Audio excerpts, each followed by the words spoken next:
President, at the outset, I congratulate Russia on assuming the presidency and thank the Russian Federation as the President of the Council for holding today's open debate on the topic of women, peace and security. I thank the Secretary General and other briefers for their presentation as we gather today to mark a quarter century since the adoption of UN Security Council Resolution 1325. We celebrate not merely an anniversary, but a transformative moment that fundamentally reshaped our understanding of peace and security, recognizing that sustainable peace cannot be achieved without the full and equal participation of women. India's commitment to this principle, however, predates this resolution by several decades. India has consistently contributed to UN peacekeeping as an expression of our commitment to global peace. What distinguishes India's peacekeeping legacy is not merely the scale of our contribution, but our pioneering recognition of women as indispensable agents of peace. As early as the 1960s, much before the adoption of Resolution 1325, India deployed women medical officers to the Congo, making one of the earliest instances of women serving in UN peacekeeping operations. This was not merely a symbolic gesture, but a practical acknowledgement that women's perspectives, skills, and presence are essential to effective peacekeeping. This early commitment found its more pronounced expression in 2007 when India deployed the first ever all-female formed police unit in the history of the UN to Liberia. This groundbreaking initiative went far beyond enhancing security. It catalyzed a transformation in Liberian society, inspiring local women to join law enforcement and participate actively in rebuilding their nation.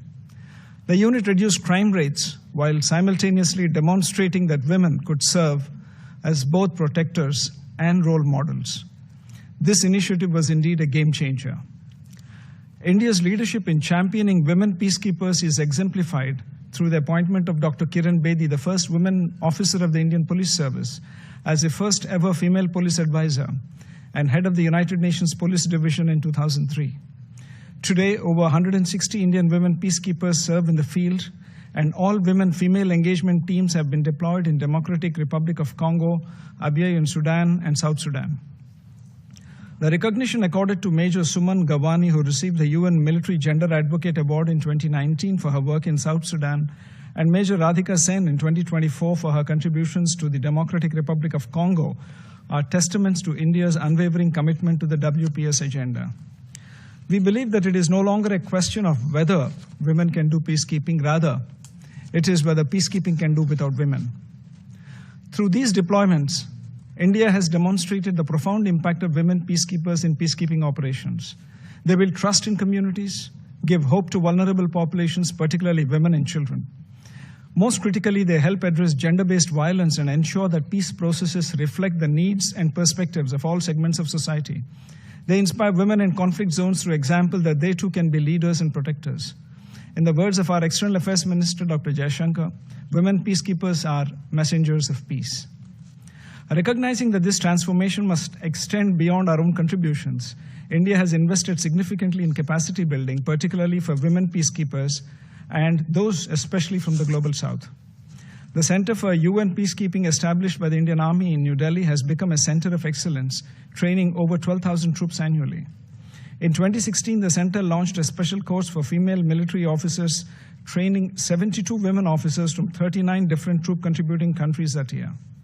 This flagship course equips women peacekeepers with essential skills in operational planning, protection of civilians, prevention of sexual exploitation and abuse, and gender-sensitive leadership. We have also dispatched mobile training teams to several nations worldwide. I'm happy to recall that in February 2025, India hosted the International Conference on Women Peacekeepers from the Global South, bringing together women peacekeepers from 35 nations.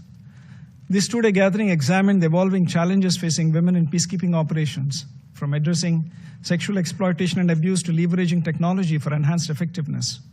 The conference was not merely a forum for discussion, but a platform for developing actionable strategies to increase women's participation and their impact in future peace missions. More recently, in August 2025, India hosted the UN Women Military Officers course, which saw a participation from 15 countries. President, every year we are unfortunately fated to listen to the delusional tirade of Pakistan against my country, especially on Jammu and Kashmir, the Indian territory they covet. Our pioneering record on women, peace and security agenda is unblemished and unscathed.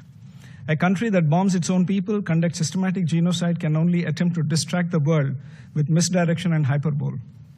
This is a country that conducted Operation Searchlight in 1971 and sanctioned a systematic campaign of genocidal mass rape of 400,000 women citizens by its own army.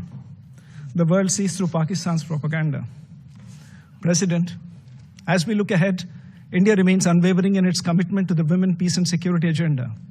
We stand ready to share our expertise with partners, particularly those in the Global South, fostering collective solutions to shared challenges. Thank you, President.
$25 crore गरीब गरीबी को परास्त करके बाहर निकले।